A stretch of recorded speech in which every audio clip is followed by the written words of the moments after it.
Good day, madam. Good day. Thank you very much for agreeing to join me here at Ginger Media TV, and it's a pleasure having you here. Thank you for this opportunity.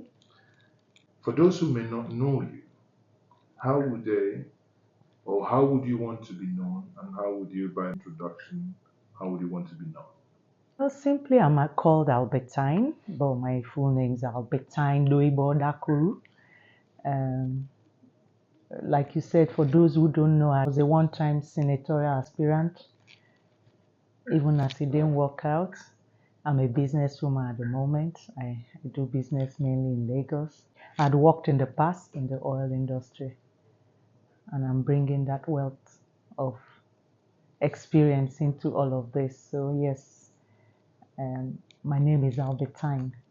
You are into this governorship race, and you are aware that there are no many women, or rather, Nigeria is a society where we haven't really had women governor. We had that in Anambra State, where Peter Obi was impeached and Lady Tiaba. Etiaba became the governor. Now we nearly had that in Adamawa State, We but hope we still again, do. we still hope that happens, irrespective of which party. In Bayelsa, it has not happened before. What is it that you think you can bring to the table that will make the people of Bayelsa State to look at all the men that are contesting for this election and go for you? Well, in Bayelsa, we have not had it. That is why they should want to try it. We're looking for change, right? We want something different. We want something new for ourselves in terms of governance. And so I urge Bayelsans to look at the difference in gender and take advantage of the female gender. We have tried the men. We have experienced the men. We know what the men are. We want something new. We want something different. We want a woman. We saw, like you said, Lady Etiaba. She did her bit. We have the Adamawa situation. We pray that it remains as we want it to be, a female governor, irrespective of which party. We have we have other female that have done so well and are doing so well. We have Okonjo Iweala, where we constantly boast of, we are proud of, you know. We have Arume Ote, who is blazing the trail where she is now. So we have examples of women to look up to as examples of women who have done and who will do things, right? So Bioscience should be open-minded, be more open-minded to want to try something new. If you say you want change, you want a different type of governance, you want something totally new, then you want to try a female governor. Are you running based on gender, or are you running based on, obviously, you're running under Labour Party, and the presidential candidate of the Labour Party, Mr. Peter Obi, who ran his campaign on three C's: competence, character, and capacity. Are you running on these three C's, or are you running based on the fact that you are a woman? Before anything, I'm a human being and I'm as capable, competent as any other person. I have the qualifications and I am good at what I do. It just happens that I am a woman, you know, and So, in essence, you're also bringing capacity. I'm That's what you're bringing trying to say. capacity, I'm bringing competence. I've been tried within my industry and I can bring all of that to bear. So I am running as a competent person, a competent human that can do as much as any person have done or is doing, if not more. When you mentioned Okonjo Iweala and you mentioned Arume Ote, I would take it that these women are your role model. These are women on international scene that have competence, capacity, and character. So I take it that these are women that you are really looking up to, but none of them, obviously, they've had other executive engagements, but none of them have veered into the sphere of politics. How do you marry the two? Okay, before they went let's take, before we knew Ngozi Okonjo-Iweala, she she probably may have been abroad, but she came to Nigeria and she performed in Nigeria. So we knew her in Nigeria. She did well in Nigeria, and she still, because of her outstanding work, the international organizations have embraced her again. Same with Arume. Arume came out of Nigeria too, right?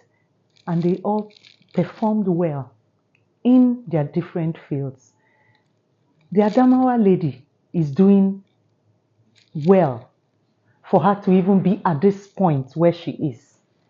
We saw Lady Tiaba, well, I don't know if the circumstances are the same, but she too has been a governor at some point in Nigeria.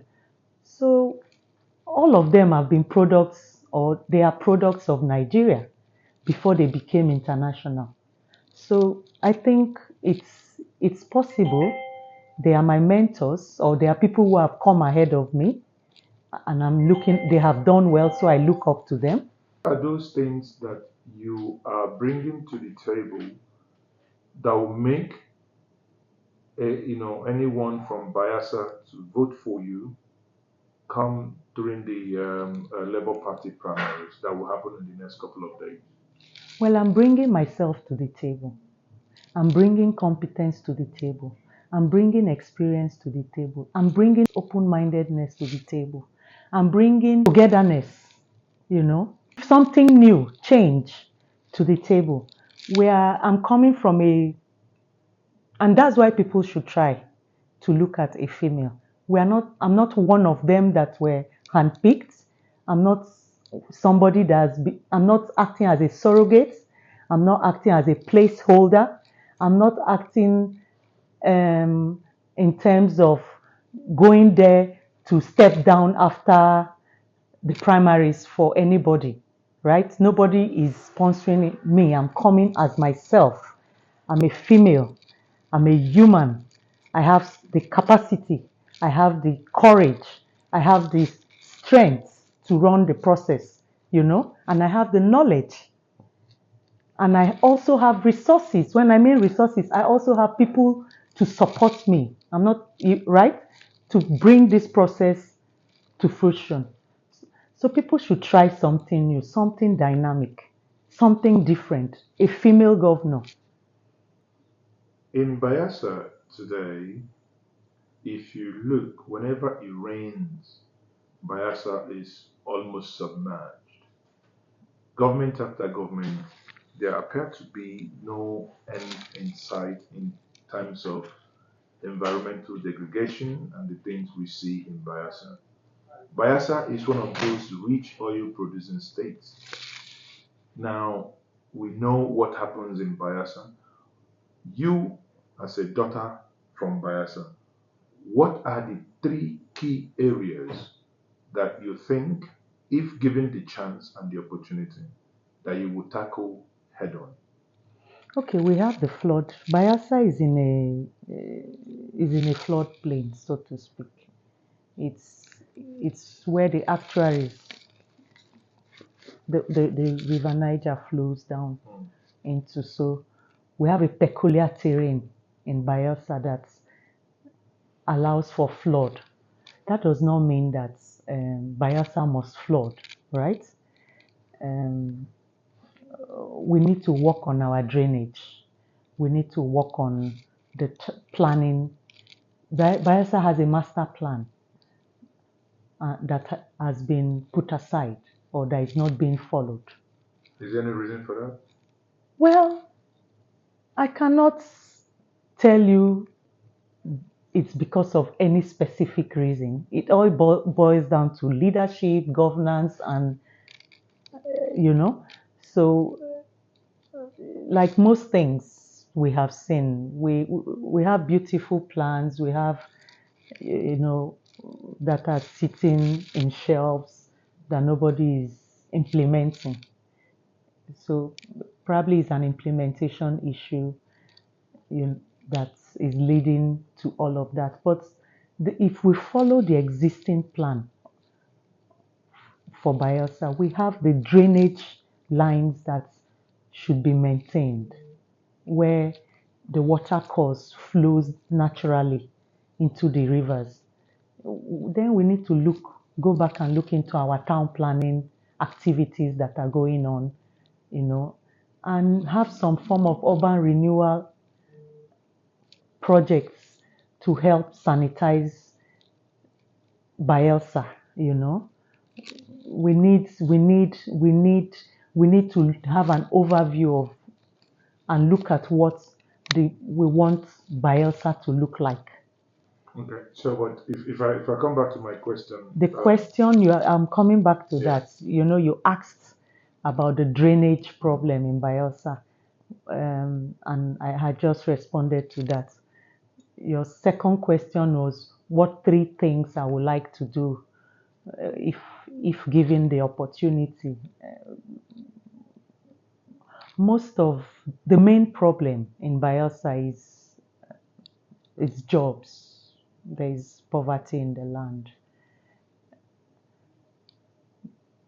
In Bayelsa, there is lack of developments, which ties into why the city will flood. Infrastructural development. In Bayelsa, there is an abundance of youthful energy. Young people are jobless. So we need to put those people into more creative ventures. If the place is so that they don't go into crime, there's some level of insecurity in Bayelsa, and that will not allow for development, and it won't allow for businesses. So we need to help our youths by securing jobs for them, which takes them away from crime and insecurity, so that businesses can thrive. I'm looking at encouraging youths into more useful activities and not crime. Currently, a lot of people people are jobless, so it's easy to become a tool in the hands of people that want to do harm to the society. You talked about security, development, and job creation. Now, Infrastructural development. And infrastructure development. Yeah. Which of these 3 would you consider your most primary, if given the opportunity, that once you come into office, you hit the ground running? We need to secure our environment. We need security for anything to thrive. If you want to build roads and the place is not secure, the work will not go on. If you want to create development and there's no security, nothing will happen. So we need to create peace and harmony within our societies. We need to call our boys and our young people and let us understand what the concerns are, and carry them along so that we can have some reasonable security in our environment. When people are jobless, they tend to go into crime. They tend to go into social vices that affect the larger society. So primarily security. If we don't secure Bayelsa, we cannot move forward. Are you insinuating that Bayelsa, as we speak today, is not secure? Well, relatively, yeah. Bayelsa is not the most secure place, even if it appears if there's what we call the graveyard peace, right? But we want lasting peace. We don't want people taking advantage of our fault lines. I want to build unity. We want to build friendship. We want to build peace in the land. Because if you're in Lagos or in Abuja and you say, "Oh, I'm going to Yenagua," those who don't know say, "Oh, militancy, or is it safe? Are you safe going to that place?" I'm from there. Also the perception that Bayelsa is not safe, right? We need to work on that too, because people see things, they hear things, and oftentimes bad news flies faster than good news. So we need to work. I think that also is something that we need to look at, the perception of Bayelsa as a state. We need to put out the narrative that first we need to internally do some work with our youths, with the security agents, and still make the world know that we are safe in Bayelsa. They are safe to come to Bayelsa. People are safe to come to Bayelsa. If you come there, don't think that you'll be kidnapped. No. So yes, we need to put out the right narrative too Some will about our say, in safety. their worldview, that Bayelsa is actually not that a productive state. So, how do you intend No? to move Bayelsa from the consumption nature today, where they are over dependent on crude oil, to a productive state that will definitely work without necessarily depending on the crude oil money that comes from Bayelsa? Okay, I won't call Bayelsa a society that is not productive. Bayelsa is a productive society. Bayelsa has human resource. Bayelsa has natural resources. Bayelsa has agricultural resources, right? What Bayelsa is lacking is leadership. There is a dearth of leadership in Bayelsa. And that's why I'm stepping up to fill that gap, right? Bayelsa needs somebody that is not afraid to do right. Bayelsa needs somebody that listens to the people. Bayelsa needs someone that will harness the youths and our teeming young men and use that energy to put into good use, right? Bayelsa will be a very productive society if somebody like me who understands the youths and can work with the youths is given an opportunity to run with them. The youths in Bayelsa, the young people in Bayelsa, the women in Bayelsa who form the bulk of people in Bayelsa are looking for someone who will hold their hands and walk with them. They are tired of people who direct them, instruct them, command them, and use them. They want people who will listen to them so that they can cooperate. You know, Bayelsa is a promising place, is a land of promise. It has potentials.